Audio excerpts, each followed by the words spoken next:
Hello students, मैं कपिल कुमार शर्मा एक बार फिर आप लोगों के सामने एक नई वीडियो लेकर आया हूं। यह वीडियो मेरी कॉमर्स साइड के स्टूडेंट्स के लिए है जो स्टूडेंट्स क्लास 12th में पढ़ रहे हैं। जैसा कि आप लोग जानते हैं कि क्लास 12th के कॉमर्स साइड के बच्चों के लिए हमारी एक सीरीज चल रही है जिसमें मैं बैंकिंग सब्जेक्ट आपको पढ़ा रहा हूं। उस बैंकिंग सब्जेक्ट में मैंने आपको एक चैप्टर कराया था क्रेडिट इंस्ट्रूमेंट, जिसे हम लोग कह रहे थे शाख पत्र।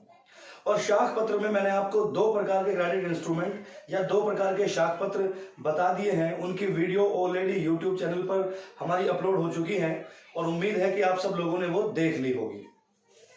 तो चलिए आज का टॉपिक हम लोग स्टार्ट करते हैं जो क्रेडिट इंस्ट्रूमेंट से ही रिलेटेड है। आज हम लोग तीसरे प्रकार के क्रेडिट इंस्ट्रूमेंट के बारे में पढ़ने की कोशिश करेंगे। और अगर आप लोगों ने यूट्यूब चैनल को सब्सक्राइब नहीं किया है तो हमारे इस चैनल को आसानी से सब्सक्राइब कर दीजिए, जिससे आगे आने वाली वीडियो आप लोगों तक समय तक पहुंच सके। तो आइए स्टार्ट करते हैं आज का एक टॉपिक, जिस टॉपिक की बात हम लोगों ने कल की वीडियो में की थी। और कल की वीडियो मैंने आपको बताया था कि बिल ऑफ एक्सचेंज क्या होता है, उसकी क्या क्या विशेषताएं होती हैं और बिल ऑफ एक्सचेंज कैसे कैसे लिखा जाता है। बिल ऑफ एक्सचेंज से संबंधित कुछ बातें किसमें बताई जाएंगी, बिल ऑफ एक्सचेंज से संबंधित कुछ बातें हम लोग इसमें भी करेंगे। बिल ऑफ एक्सचेंज की वीडियो उम्मीद है कि आप लोगों ने देख ली होगी। यदि आपने वो वीडियो देखी है तो मुझे उम्मीद है कि आज का टॉपिक आप लोगों को आसानी से समझ में आ जाएगा। और अगर आप लोगों ने वो वीडियो नहीं देखी है तो पहले आप बिल ऑफ एक्सचेंज की वीडियो को देखिएगा, फिर आप किसको देख सकते हैं, आसान से प्रॉमिसरी नोट को देख सकते हैं। तो आज का जो हमारा टॉपिक है वो है प्रॉमिसरी नोट या प्रतिज्ञा पत्र। प्रॉमिसरी नोट का मतलब है कि हाँ, मैं ये प्रॉमिस करता हूं। प्रॉमिस करना मतलब प्रतिज्ञा देना कि भविष्य में मैं ऐसा काम कर दूंगा कि आई प्रॉमिस। आप लोगों ने काफी बार प्रॉमिस किया होगा किसी काम करने के लिए। जैसे कोई बच्चा पढ़ाई के संबंध में प्रॉमिस करता है कि मैं अब की बार इतने नंबर लेके आऊंगा, या कोई प्रॉमिस करता है कि मैं खेल में इतने रन बना लूंगा या मैं ये हासिल कर लूंगा। तो वो प्रॉमिस अपने आप से भी हो सकता है और दूसरे से भी हो सकता है, लेकिन यहाँ प्रॉमिस की बात हो रही है किसी और टर्म में। उस बात को ध्यान देने की कोशिश कीजिएगा। तो प्रॉमिसरी नोट के बारे में मैं पहले आपको एक एग्जाम्पल बताना चाहता हूं, और एग्जाम्पल बताना चाहूंगा कि एक एग्जाम्पल के द्वारा आपको ये जो प्रॉमिसरी नोट है वो आसानी से समझ में आ जाएगा। दो व्यक्ति और दो व्यक्तियों के नाम क्या है, जैसा कि आप लोग जानते ही हैं। दो व्यक्तियों के नाम क्या है, एक का नाम राम और दूसरे का नाम श्याम है। इन दोनों के जो नाम है इनसे आप लोग परिचित होंगे। अधिकतर एग्जाम्पल में इन्हीं के ही नाम आते हैं। तो राम यहाँ पे हम लोग मान लेते हैं कि राम यहाँ पे कोई सामान खरीदने के लिए मार्केट में गया। तो ये क्या है, एक बायर है, सामान खरीदने वाला है, बायर है। और जो यहाँ पे श्याम है वो दुकान खोल के बैठा हुआ है, इसलिए हम इसके पास क्या लिख देते हैं कि ये सेलर है। अब राम के पास पैसे नहीं है सामान को खरीदने के लिए। राम को ये भरोसा है कि उसके पैसे 2 महीने के बाद आ जाएंगे, और 2 महीने के बाद जब पैसे आ जाएंगे तो मैं पैसे का उपयोग कर सकता हूं। लेकिन राम को किसी सामान की आवश्यकता अभी है, तो इसलिए राम मार्केट में जाएगा अपने किसी परिचित व्यक्ति के पास, जिस दुकानदार को वो जानता है। और वो उस व्यक्ति से क्या बोलेगा कि मुझे इस सामान की आवश्यकता है, आप मुझे ये सामान दे दीजिए, मैं आपके पैसे 2 महीने के बाद दे दूंगा, 2 महीने के बाद इस डेट पर दे दूंगा। श्याम सामान देने के लिए तैयार है, लेकिन उसको अपने पैसे या अपने सामान की सिक्योरिटी करनी है कि 2 महीने के बाद ये पैसे मेरे पास आ जाएंगे नहीं आएंगे। तो अपने पैसे की सिक्योरिटी के लिए कि 2 महीने के बाद कंफर्म है कि ये पैसा आना ही आना है, तो श्याम क्या कहता है कि आप मुझे प्रॉमिस करिए कि आप 2 महीने के बाद ये पैसा मुझे दे देंगे।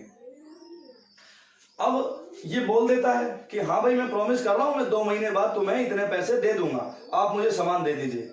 लेकिन श्याम कहता है कि मुंह से बोलकर नहीं देने हैं। ऐसा नहीं है कि आपने अपने मुंह से बोल दिया कि भाई 2 महीने के बाद मैं पैसे दे दूंगा और मैं मान जाऊंगा।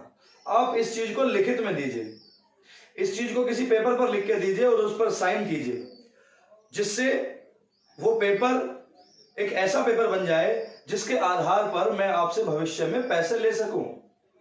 इन दोनों के बीच में जानकारी है, दोनों की आपस में फ्रेंडशिप है, दोनों दोस्त हैं, लेकिन फिर भी ये जो दुकानदार है ये क्या चाहता है कि जो पैसा या जो सामान मैं दे रहा हूं उस सामान के बदले मुझे पैसा मिल जाना चाहिए। अब नहीं मिल रहा तो 2 महीने के बाद मिल जाएगा।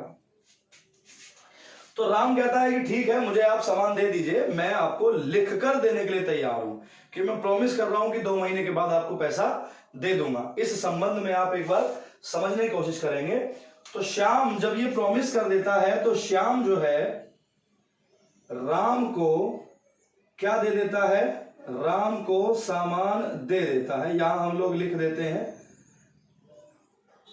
इंग्लिश में इसे क्या कहते हैं, इंग्लिश में कहते हैं गुड्स। सामान दे दिया, श्याम ने राम को क्या दे दिया, अपनी दुकान से निकालकर सामान दे दिया जो जरूरत है, और बदले में राम ने उसको क्या दे दिया, राम ने उसको हिंदी में एक प्रतिज्ञा पत्र दे दिया, प्रतिज्ञा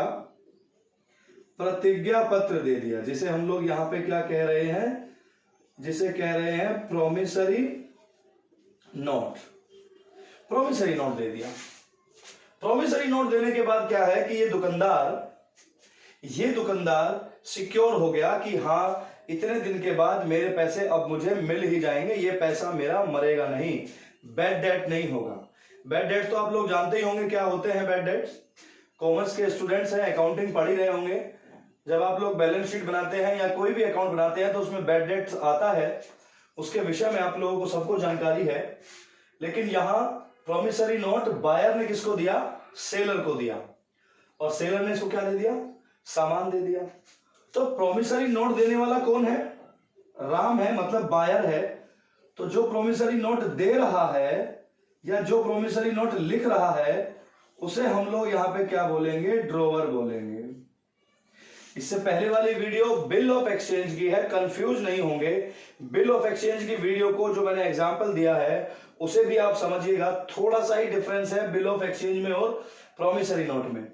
ये प्रॉमिस करके किसको दे रहा है, श्याम को दे रहा है, सेलर को दे रहा है। तो यहां ये कौन हो गया, यहां पे ये ड्रॉई हो गया। इसे हम लोग यहां पे प्राप्तकर्ता भी कह सकते हैं। क्या कह सकते हैं, इसे कह सकते हैं हम लोग प्राप्तकर्ता। ध्यान से देखिएगा, इस इतने सारे एग्जाम्पल को आप लोगों ने कोशिश की होगी। अब प्रोमिसरी नोट के बारे में बात करते हैं। तो प्रोमिसरी नोट मैं यहां बनाने की कोशिश करता हूं। प्रोमिसरी नोट क्या होगा कि सबसे पहले तो लिखा जाएगा अमाउंट, अमाउंट लिखा जाएगा। अमाउंट मान लीजिए 20,000 रुपए का है। अमाउंट कितने रुपए का है, 20,000 रुपए का है। यहां जगह छोड़ते हैं या यहां पर क्या लगा देते हैं, टिकट, डाक टिकट लगा देते हैं। डाक टिकट लिखने के बाद इसी के दूसरे वाले कोने पे क्या बना देंगे हम लोग, यहां पे दिनांक, दिनांक लिखेंगे, कोई भी दिनांक लिखेंगे। दिनांक के बाद यहां क्या लिखेंगे, स्थान लिखेंगे। दिनांक के बाद क्या लिखेंगे, स्थान लिखेंगे। स्थान में हम लोग क्या भर सकते हैं, स्थान में भर सकते हैं नोएडा, गौतम बुद्ध नगर लिख सकते हैं यहां पे। तो कुछ इस तरह की प्रोमिसरी नोट की शुरुआत होती है। उसके बाद यहां पे लिखा हुआ आएगा, यहां 2 लाइन लिखी जाएगी कि 90 दिन के बाद, 90 दिन के बाद मैं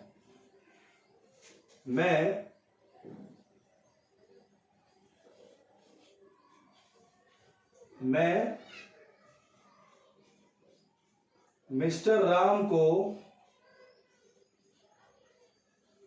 20,000 रुपए या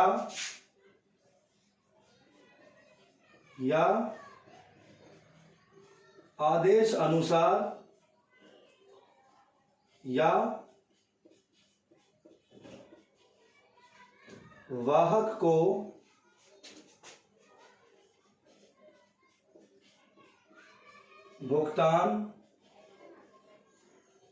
भुगतान कर दूंगा। आई प्रॉमिस, वो प्रॉमिस कर रहा है। और जैसा कि आप लोग जानते हैं कि यहां एक शब्द जोड़ना और आवश्यक होता है, और वो शब्द होता है प्रतिफल प्राप्त। जिस बारे में ये प्रॉमिस किया जा रहा है वो प्रतिफल प्राप्त। उसके बाद देने वाला कौन व्यक्ति है, यहाँ पे बायर है, तो उसका नाम हम लोग यहां लिख सकते हैं।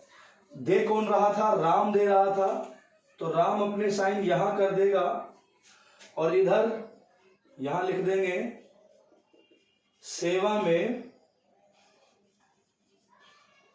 यहां जिसको हम लोग दे रहे हैं। इवन राम अपने यहां पे क्या कर देगा, राम अपने यहां साइन कर देगा। थोड़ा सा ध्यान दीजिएगा, इस तरह का प्रॉमिस है। प्रॉमिसरी नोट जो है उसमें बायर प्रॉमिस करता है दुकानदार से कि मैं 2 महीने के बाद, 3 महीने के बाद आपको पैसे दे दूंगा। फिलहाल मुझे सामान की जरूरत है, आप मुझे सामान उधार दे दीजिए, मैं आपको आपका पैसा इतने दिन में दे दूंगा, ये चीज मैं लिखकर देने के लिए तैयार हूं। तो इस प्रकार का एक जो नोट है, इस प्रकार का जो इंस्ट्रूमेंट है, जो डॉक्यूमेंट है, जिसमें बायर और सेलर के बीच में कुछ जो एग्रीमेंट हो रहा है, उसे हम लोग क्या कहते हैं, प्रोमिसरी नोट कहते हैं। इसको अब हम मिटा देते हैं। यहां 3 महीने की बात हो रही थी, 90 दिन की बात हो रही थी। अब 90 दिन के बाद राम को पेमेंट किसको देनी है, 90 दिन के बाद राम पेमेंट किसको करेगा, श्याम को करेगा। लेकिन श्याम क्या कहता है कि आप ये वाला पैसा 20,000 रुपए का जो प्रोमिसरी नोट लिखा है, ये 20,000 रुपए आप मुझे मत दीजिए, ये 20,000 रुपए एक अन्य व्यक्ति है,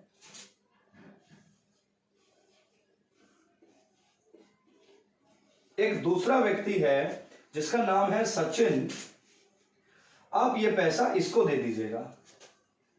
तो जब इनके बीच में प्रोमिसरी नोट लिखा गया तो प्रोमिसरी नोट लिखने वाला कौन था, राम था। राम ने प्रोमिसरी नोट लिखकर किसको दे दिया, श्याम को दे दिया। तो श्याम के पास वो प्रोमिसरी नोट रखा हुआ है, लगभग 2 महीने से या 3 महीने से रखा हुआ है, क्योंकि उसको पता है कि जब 3 महीने के बाद वो राम जो है पेमेंट देने के लिए आएगा तो मुझे पेमेंट दे देगा और ये प्रोमिसरी नोट वापस ले जाएगा या हम इसको कैंसिल कर देंगे। तो श्याम क्या काम करेगा, उस प्रोमिसरी नोट को किसको दे देगा, इसको दे देगा। मतलब क्या कर देगा, इसको एंडोर्समेंट कर देगा।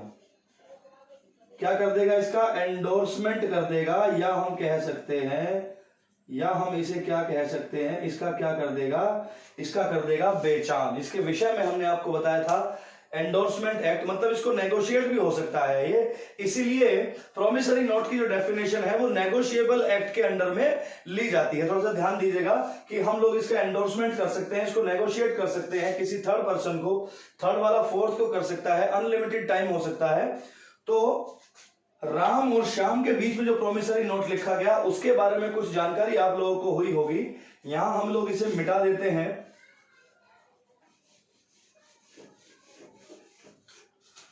और मिटाने के बाद यहां कुछ एक हेडिंग डली हुई है कुछ, इन हेडिंग को एक बार विशेष रूप से समझने की कोशिश करते हैं। ये डाक टिकट लिखा हुआ था, किसी कारण से मिट गया ये। तो विशेषताएं क्या क्या है, विशेषता किसकी बात कर रहे हैं हम लोग, प्रतिज्ञा पत्र की। प्रतिज्ञा पत्र की विशेषताएं क्या क्या है, तो पहली विशेषता है लिखित, कि जो प्रोमिसरी नोट होता है वो लिखित होना चाहिए। मुंह से बोलकर या ओरली तरह से आप लोग प्रॉमिस नहीं कर सकते। मुंह से बोले हुए शब्दों के द्वारा किया गया कोई भी प्रॉमिस वैलिड नहीं माना जाता। आप समझ रहे हैं सब लोग। तो जो प्रतिज्ञा पत्र है वो किस अवस्था में होना चाहिए, लिखित अवस्था में होना चाहिए। उसके बाद दूसरी हेडिंग है शर्त रहित। शर्त रहित का क्या मतलब है कि किसी भी प्रकार की कंडीशन नहीं होनी चाहिए। प्रोमिसरी नोट में जो बायर है वो सेलर को प्रोमिसरी नोट लिखकर दे रहा है और बोल रहा है कि मैं 3 महीने के बाद आपकी पेमेंट दे दूंगा, लेकिन उसमें कोई कंडीशन नहीं होनी चाहिए कि भाई मेरे घर में अगर शादी आ गई तो मैं पैसे नहीं दे पाऊंगा, मैं पैसे फिर शादी के बाद दूंगा, या मेरे घर में कोई परेशानी आ गई तो मैं पैसे उसके बाद दूंगा। शर्त रहित का मतलब है अनकंडीशनल होता है क्या, प्रोमिसरी नोट। प्रोमिसरी नोट होता है अनकंडीशनल, जिसे हम लोग यहां हिंदी में क्या कह रहे हैं, शर्त रहित। तो प्रोमिसरी नोट शर्त रहित होता है और कैसी कंडीशन में होता है, लिखित अवस्था में होता है। उसके बाद है अवधि। अवधि का क्या मतलब है, यहाँ पे टाइम पीरियड जितना उसमें लिखा हुआ है, जितना समय उसके अंदर प्रोमिसरी नोट में लिखा हुआ है उसके अंतर्गत या उसके पूरा हो जाने पर पेमेंट हो जानी चाहिए। अवधि का लिखना बहुत आवश्यक है। अवधि मतलब समय, मतलब मैच्योरिटी। प्रोमिसरी नोट में डेट लिखी होती है कि आपको इतने दिन के बाद ये पेमेंट देनी ही देनी है। तो बायर जो बायर है, जो सामान खरीदने वाला है, वो प्रॉमिस करता है। किसको प्रॉमिस कर रहा है? वो प्रॉमिस कर रहा है सेलर को, और बोल रहा है कि मैं आपको प्रॉमिस करता हूं कि 90 दिन के बाद आपको पैसे दे दूंगा। ये लिखित में दे रहा है। तो निश्चित अवधि पूरी होने पर, समय पूरा होने पर ये जो पैसा है ये कहां चला जाना चाहिए? सेलर के पास चला जाना चाहिए। टाइम पूरा होते ही पेमेंट कर देनी चाहिए। उसके बाद है हस्ताक्षर। हस्ताक्षर लिख कौन रहा है इसको लिख रहा है बायर, इसको ग्राहक लिख रहा है, प्रॉमिस कर रहा है सेलर से। तो लिखने वाला कौन हो गया? बायर हो गया, लिखने वाला बायर। तो हस्ताक्षर भी किसके जरूरी है? हस्ताक्षर जरूरी है बायर के हस्ताक्षर जरूरी है। अच्छा, इससे पहले जो मैंने पॉइंट कराया था उस पॉइंट में मैंने आपको बताया कि बिल ऑफ एक्सचेंज में वहां पे लिखने वाला कौन है? वहां पे लिखने वाला था सेलर, और उसको एक्सेप्ट कौन कर रहा था? स्वीकृत कौन कर रहा था? उसको स्वीकृत करने वाला व्यक्ति था बायर, जो खरीदने वाला था। अगर बायर ने स्वीकार नहीं किया तो बिल ऑफ एक्सचेंज बेकार है। लेकिन यहां पे लिखने वाला कौन है? प्रोमिसरी नोट लिखने वाला कौन है? प्रोमिसरी नोट लिखने वाला है बायर। तो बायर अपने साइन करेगा, सेलर उसमें साइन करे या ना करे, उसको स्वीकृत करे ना करे, उससे कोई फर्क नहीं पड़ता। तो मतलब स्वीकृत कहां आवश्यक है? बिल ऑफ एक्सचेंज में। प्रोमिसरी नोट में स्वीकृत की आवश्यकता नहीं होती है। डाक टिकट लगा सकते हैं, या यहां पे एक शब्द और लिख सकते हैं, यहां हम लोग स्टाम्प का उपयोग कर सकते हैं कि भाई स्टाम्प क्या होता है। स्टाम्प के हिसाब से तो जितने रुपए का प्रोमिसरी नोट है उस नोट की वैल्यू के हिसाब से जितने रुपए का डाक टिकट उस पर लगता है, टिकट आप उस पर चिपका दें, क्योंकि टिकट चिपकने के बाद वो वैलिड हो जाएगा, वो वैधानिक हो जाएगा। या उसको हम किस पर लिख सकते हैं? स्टाम्प पेपर पर भी लिख सकते हैं। भुगतान होगा, भुगतान निश्चित अवधि के पूरा होने पर पूरी पेमेंट का होना चाहिए, ऐसा प्रोमिसरी नोट की जो कंडीशन है वो कहती है, जो विशेषताएं हैं वो कहती है। तो आज जो मैंने आपको एक पॉइंट पढ़ाया है प्रोमिसरी नोट, बहुत ही बेसिक चीजें बताई हैं, ज्यादा डिटेल नहीं बताया है इसके बारे में। प्रोमिसरी नोट के रिगार्डिंग जो नई वीडियो हमारी आएगी वो अब कल आएगी। कल वीडियो जो आएगी उसको आप अच्छे तरीके से देखिएगा कि भाई प्रोमिसरी नोट के कौन कौन पक्षकार होते हैं। पक्षकार मतलब कौन कौन पार्टीज होती हैं इसको बनाने के लिए, और प्रोमिसरी नोट को लिखते वक्त हमें किन किन बातों का ध्यान रखना चाहिए। और एक पॉइंट और हो सकता है कि प्रोमिसरी नोट कितने प्रकार के होते हैं, जैसा बिल ऑफ एक्सचेंज में हुआ था। तो आप लोगों को ये वीडियो जो है आज समझ में आ गई होगी। मैं उम्मीद करता हूं कि जितनी बातें मेरे द्वारा पढ़ाई जा रही हैं वो आप सब बच्चों को थोड़ी थोड़ी जानकारी जरूर दे रही होगी। जैसा कि मैं आपसे पहले भी कहता हूं कि हमारे कमेंट बॉक्स में जाकर आप जरूर कमेंट करेंगे कि ये वीडियो आप लोगों को कैसी लग रही है, और अगर कोई हेडिंग या कोई क्वेश्चन ऐसा आप लोगों को लग रहा है जो समझ में नहीं आ रहा है, आप हमें जरूर बताएं। और हमारे चैनल ग्रीनफील्ड एकेडमी को लगातार सब्सक्राइब करते रहें, जिससे आगे आने वाली वीडियो आप लोगों तक समय से पहुंच सके। नमस्कार।